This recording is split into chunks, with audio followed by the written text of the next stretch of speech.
Jonathan's day had ended in a way he could have never predicted. Standing in his living room, he faced Susie, the same little girl whose desperate pleas for help he had dismissed earlier that morning. Now she sat quietly on his couch, her wide eyes a mix of sadness and understanding. His wife Caroline stood next to her, visibly upset. The weight of what had transpired that day began to crush Jonathan as he listened to Caroline's account of what happened. But let's rewind for a moment to understand how we got here. The morning started like any other for Jonathan, an Arizona bus driver known for his punctuality and professionalism. His route was routine, familiar stops, predictable passengers, and a schedule to keep. As he navigated through the streets, his thoughts were on autopilot. That's when Susie, a frantic little girl no older than 9, climbed aboard his bus. "Please, sir, you have to help. My mom needs help." Susie's voice was trembling, her tiny frame shaking as she gripped the handrails. Jonathan hesitated. His schedule was tight, and a bus full of impatient passengers watched the scene unfold.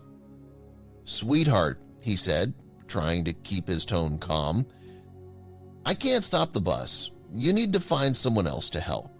Susie's eyes welled up, but she nodded silently and stepped off the bus.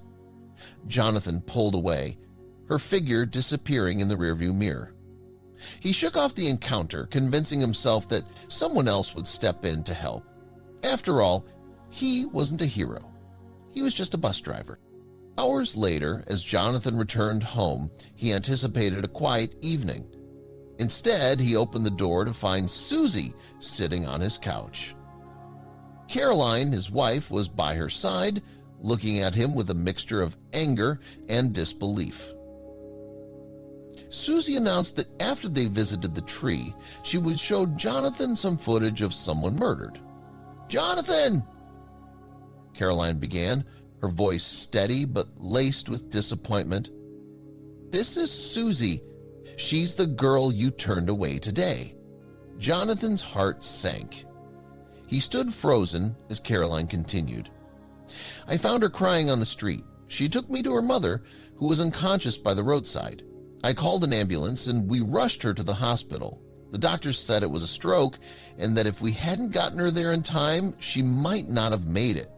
Caroline's words were like a punch to the gut.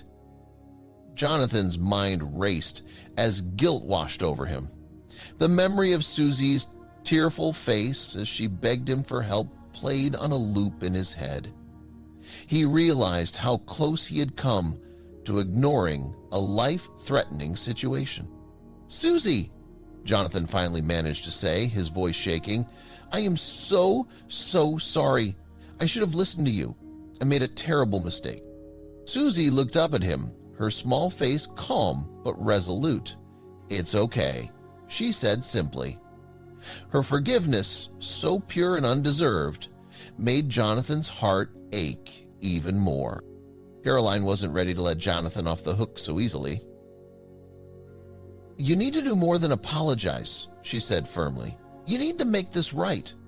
Over the next few days, Jonathan took every opportunity to show Susie and her mother that he was sorry. He visited the hospital daily with Caroline, bringing flowers and small gifts for Susie. He spoke to her mother, expressing his regret and vowing to be more compassionate in the future. These visits became a source of comfort for Susie and her mother, and a bond began to form between the two families. Jonathan's guilt slowly turned into determination. He decided to use this experience as a turning point. He volunteered at local shelters, started carrying emergency contact information for local aid services on his bus, and vowed to always listen when someone reached out for help. Susie's mother recovered, and when she was well enough to leave the hospital, Jonathan and Caroline helped her settle back into her home. The bond they had formed grew stronger, turning what had started as a moment of failure into a lasting friendship. Susie even began to see Jonathan as a father figure, often riding his bus just to say hello. Susie's life was forever changed by that day. He learned the power of compassion and the profound impact of seemingly small decisions. Never again would he dismiss someone in need. Every time he looked at Susie's smiling face, he was reminded of the second chance he'd been given, a chance to do better and to live with kindness at the forefront of his actions. In the end, Jonathan's story isn't just one of regret and redemption. It's a powerful reminder for all of us to pause, to listen, and to act with empathy, because sometimes the smallest gestures can make the biggest difference.